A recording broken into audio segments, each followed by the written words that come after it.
Morning. Morning. Morning. Hey. Ready? Okay.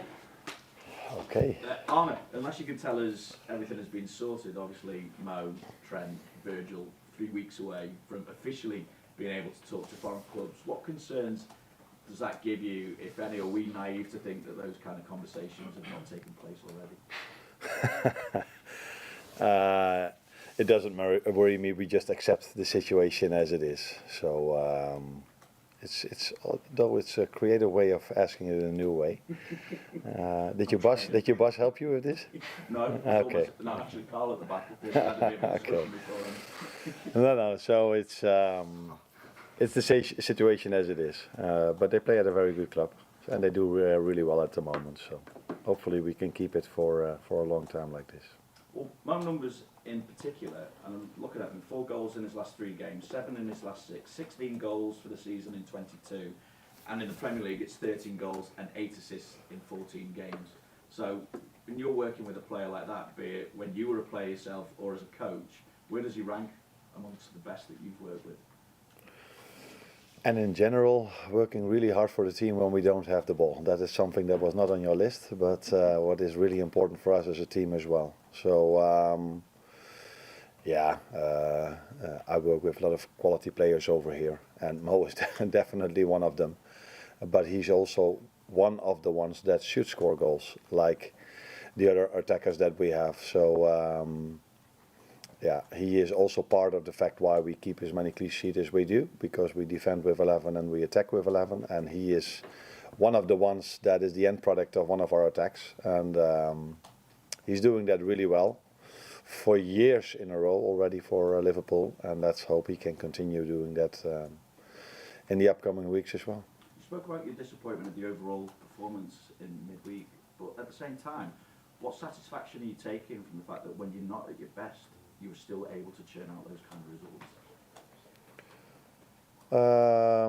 If we wouldn't have conceded the amount of chances we conceded, I think I would have put a bit more positives about it.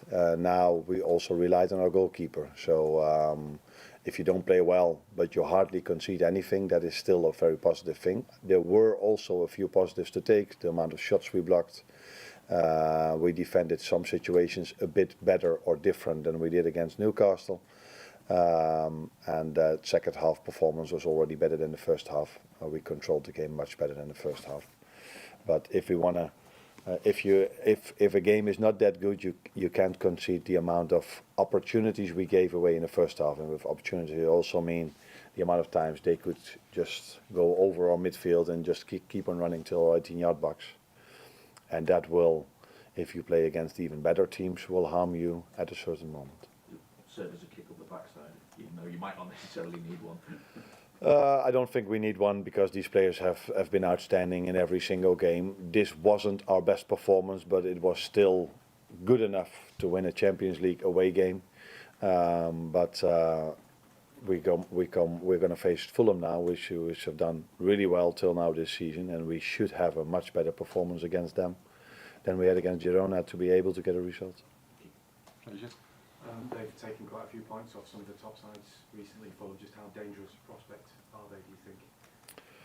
Yeah, because of that reason, definitely. But you can only take away points from these teams if you have a lot of quality yourself and you have a good game model, good game plan, and that's what they have. They work really hard as well when they don't have the ball, which is one of the reasons not to concede goals, and that is what they've done against Arsenal. I think they only conceded from a set piece. Against such an attacking threat as Arsenal, that probably tells you how well they are organized and structured. And they beat Brighton as well, which is a team that is so comfortable with the ball. So probably they are able to defend really strong. Not probably, they are able to defend really strong, and they always have the threat of being a threat in the counter attack because of the fast players they have up front and the goal scoring abilities they have over there as well. Having Alisson come back into the squad at this time of the season, and having had plenty of time to get back to full fitness, do you think you're going to see real benefits from that now, given the fact that he's given a lot of confidence to the side as well? Hopefully. hopefully the amount of time he needed and we thought he needed to get him back on his best possible level always also helped us in for the long term. That is not only that he's there for a few weeks now, but it is something that has to be shown in the upcoming weeks and months that he will stay available. But he worked really hard together with our performance and medical staff to get where he is now, and hopefully he doesn't get the same amount of work every game he plays. But if he does, then he showed that he's able of doing that in a real good way for us. Hi. How's Darwin Núñez been this week? Is he frustrated that he's not making more of an impact and getting more goals for the team? That's one way of looking at it. For me, he has impact. If you only look at goals, yeah, he hasn't scored the amount of goals he wants to score, or we want our number 9 to score, but he does have impact in his work rate, and that's not only for the other team not to create a chance, but it's also for us if we lose the ball and he's that aggressive, that we can get the ball back and still create our chances. So he's part of a team that scores a lot of goals and is winning a lot. But of course, as a number 9, you want to score more goals, and that's definitely what he wants as well. But till now, I'm not only judging Mo on his goals, I'm not only judging Darwin on his goals, I also judge them on their work rate and what they bring to the team. And that has been positive till now, except for us and he himself wanting to score more goals. Maybe mainly also because the fans support him so much.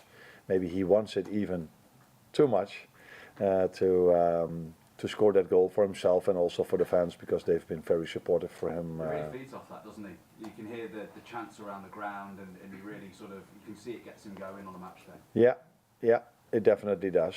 But not only for him, I think all our players feel the support of our fans, but he's definitely one of them. And if you're in a good place, so Mo, for example, he's scoring so many goals, he likes the support of the fans, but he doesn't really need it at the moment. But what I like about fans is, special fans, is that they're not only supportive if it's going really well for a player, but especially if he maybe needs that support, and that is what makes these fans of us special, in my opinion. And could he have more competition for places soon? Will Chiesa and Jota be available for this weekend? I think they are. They have to. We have one training session to go, but Federico missed quite a lot for a long time. Was ill last week, so we have to wait and see how he's exactly doing. But maybe Jogo is in the squad, and maybe Federico as well. But that depends a bit on the numbers we have and also how he recovered from his illness. Carl, from West Billings, that's your question. On Darwin, he put a post on social media after the game this week, which appeared to be aware that there was some criticism from maybe some fans. Is that does he get affected by criticism and how I know you were asked about confidence on Tuesday, and it wasn't really a confidence thing, but is he that sort of player who needs a bit of support, a bit of an arm around the shoulder? I think not only him, every player who's in a position where we all saw that they did something with him, that he missed the chances last Wednesday. Was it Wednesday that we played? Tuesday. And I think everybody then needs an arm around you, either it's from a teammate or from the fans or from your manager. That is clear, but I also made it clear to him that he's not only judged on the goals he scores, he's also judged on the team performance, and he adds something to the team performance as well with his work rate and how much he does for us winning the ball back high up on the pitch. So yes, I said it before, ideally he has scored a few goals more, but it's mostly in a season like this. Maybe in a few weeks you will ask me, yeah, Mo is not scoring anymore and Darwin is scoring one goal after another. It is the life of a number 9. Sometimes you score, sometimes you don't. But what should be always there is work rate, and I think that's what he had. Apart from 2 games, the first one against Las Palmas, I said to him that yesterday, and the last half hour against Girona wasn't of the standards he should have, and that had a lot to do with him being disappointed after missing a few chances. Chelsea manager Enzo Maresca says he doesn't believe his side are ready to challenge for the title. Do you think they are, and how do you view Chelsea? I think I've said a few times already what I think about Chelsea before we played them, after we played them, and 1 or 2 weeks later. So I think it was one of the games, maybe the only game, where I felt the other team was better than us during that game. That's not to say that for the long term they're better than us, but during the game they had more ball possession than us. They were threatening us more than any other team did till now. So yeah, that was my opinion about Chelsea back then, and that's still my opinion. But I'm not there to judge what position they will end in the league table. I have to focus on my own team. But Chelsea has been impressive this season so far, that's for sure. Well, Hi Arne. All teams have a tough schedule at this time of year, but Liverpool have travelled nearly 4,000 miles across their last 5 away trips, and in that same period of time, Fulham haven't even left London. Now, considering that level of disadvantage, and off the back of a game where you said the intensity and aggression were maybe a bit lacking, do you think freshness becomes more important in terms of team selection at this time of year? Interesting way of looking at it. You think the fans will find it okay if we're going to play in London from now on? Because there are so many clubs in London, so it's normal that they don't travel as much as we do. Maybe, but and they don't play in Europe, so it's very quick. So it's not an issue for us. Well, this is a bit of a different setback, I guess, to what he's been sort of dealing with in terms of building that fitness. But given where he's up to now, sort of what are the key steps now for him and for you to sort of, I guess, maintaining an availability and sort of building that match fitness in a period where there's a lot of intense fixtures and every game is so important? Yeah, what makes it difficult is that we play so many games. That's what I knew, and was just sad to me as well. What he needs is playing time, and the problem is if you haven't played for 5 or 6 months, it's sometimes difficult for a manager to give him his first minutes because you don't exactly know what you can expect. Yes, I see him on a training ground.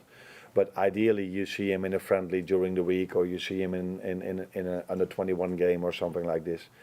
But that is not the situation we have. We play so many games. So maybe the Southampton game might be a good moment for him to get some playing minutes, and then we know a bit better what we can expect from him. Of course, we see his qualities, we know his qualities, but he needs to get this fitness level. If you only have training sessions, that is not the same as playing time. So you need to have playing time to reach certain fitness levels.